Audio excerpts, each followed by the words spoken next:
We are spending more and more time inside, on our screens, and less time outside in nature. While American journalist Richard Louv coined the term nature deficit disorder to denounce modern society's lack of nature, Australian philosopher Glenn Albrecht talks about solastalgia, the distress that people experience when their environment is negatively impacted. Today more than ever, our relationship with nature is being impacted and needs to be re-evaluated if we want to live happy, healthy lives. As part of my PhD in environmental sociology, I study how people connect to nature today. I came to understand that our relationship with nature starts in our minds with our ideas and beliefs about it. Have you ever heard about the human-nature dualism? An important concept in environmental sociology, the human-nature dualism depicts human and nature as being separate and different. For instance, we often believe that nature and cities are opposite, or that humans are superior to plants. These beliefs are expression of this dualism. They are assumptions inherited from Western culture. Most indigenous communities have a view of nature that does not exclude the notion of home. Nature is their home. From a Western point of view, there are different ways to perceive nature. Nature can be neutral, in which case it's generally called nature, a term which includes everything from a park to your backyard to the ocean or the desert.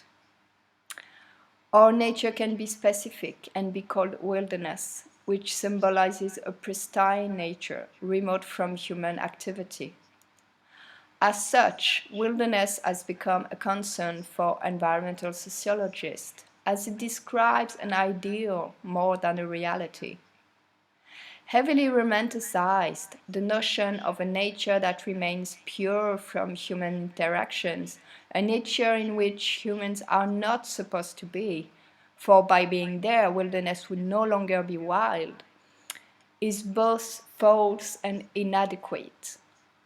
In Australia, nature has been inhabited by human beings for 40,000 years. The notion of wilderness, which some academics denounce as a myth, is at the core of the human nature dualism. We live in cities, yet dream about our next holiday in a big national park or on a remote, deserted beach. Nature is always out there. We leave our home to go there a while, and then we leave nature to go back home. But home is never where nature is. So while authors denounce our lost connection, not connection to nature, I argue that the first step to reconnecting to nature starts in our minds by questioning our very ideas.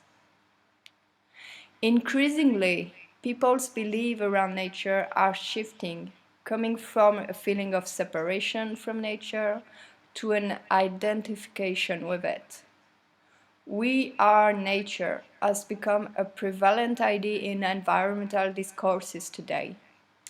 Yet, within this process of identification to nature, we are still holding on to separatist beliefs related to the human nature dualism.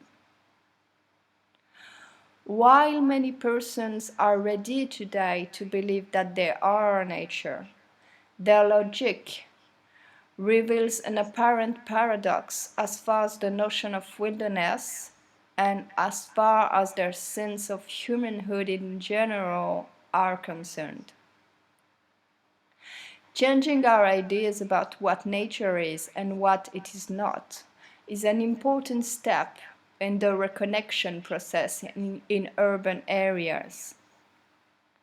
We need to engage with nature that is right around us to then be able to connect to the wider web of nature that ultimately is the whole planet.